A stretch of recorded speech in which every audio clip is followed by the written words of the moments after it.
नमस्कार, मैं अखिलेश आनंद। बिहार की राजनीति में क्या कोई बड़ा उलटफेर होने जा रहा है? ये आप सभी को पता है कि बिहार हो, उत्तर प्रदेश हो, बाकी और भी जो हिंदी हार्टलैंड वाले राज्य कहे जाते हैं खास तौर पर, वहां पर जाति की राजनीति बहुत होती है। हालांकि जाति की राजनीति भारतीय राजनीति की सच्चाई है, साउथ इंडिया में भी बहुत होती है, लेकिन इन राज्यों में खास तौर पर उसकी जड़ें बहुत मजबूत हैं। इन सब के बीच बिहार से एक बड़ी खबर मैं आपको बताने जा रहा हूं। यहां पर तेजस्वी यादव ने एक बड़ा दांव चल दिया है। उनके पिता लालू यादव ने किसी जमाने में MY समीकरण तैयार किया था, यानी मुस्लिम और यादव। अब उनके बेटे तेजस्वी उसमें 2 कदम आगे बढ़ गए हैं। इस समीकरण में 2 और समुदायों को, 2 और जातियों को अपने साथ लाते हुए नजर आ रहे हैं। ये बहुत बड़ी खबर मैं आपको बता रहा हूं।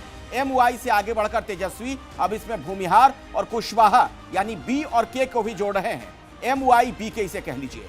ये जो समीकरण तैयार कर रही है RJD, इसके जरिए उन्हें लगता है कि ज्यादा से ज्यादा उन्हें सीटें मिलेगी।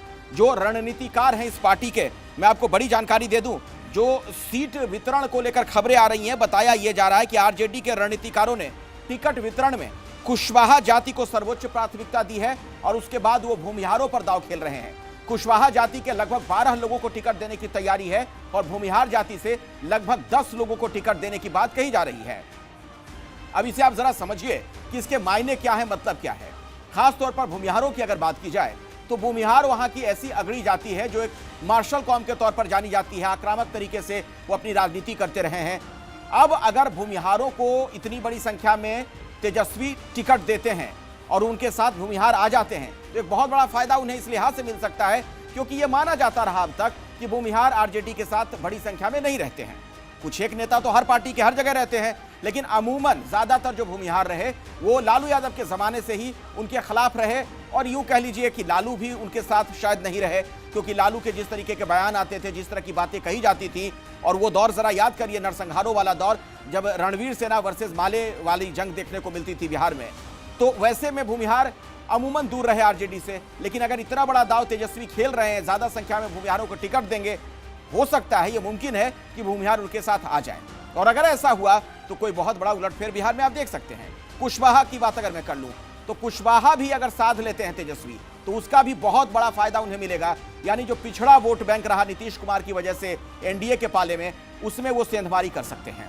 तो ये समीकरण देखिए कैसे बना रहे हैं अब तेजस्वी, लालू यादव के बेटे, मुस्लिम, यादव, भूमिहार, कुशवाहा। और वाकई में अगर इसे साधने में वो कामयाब हो जाते हैं तो उन्हें इसका बहुत बड़ा फायदा मिल सकता है।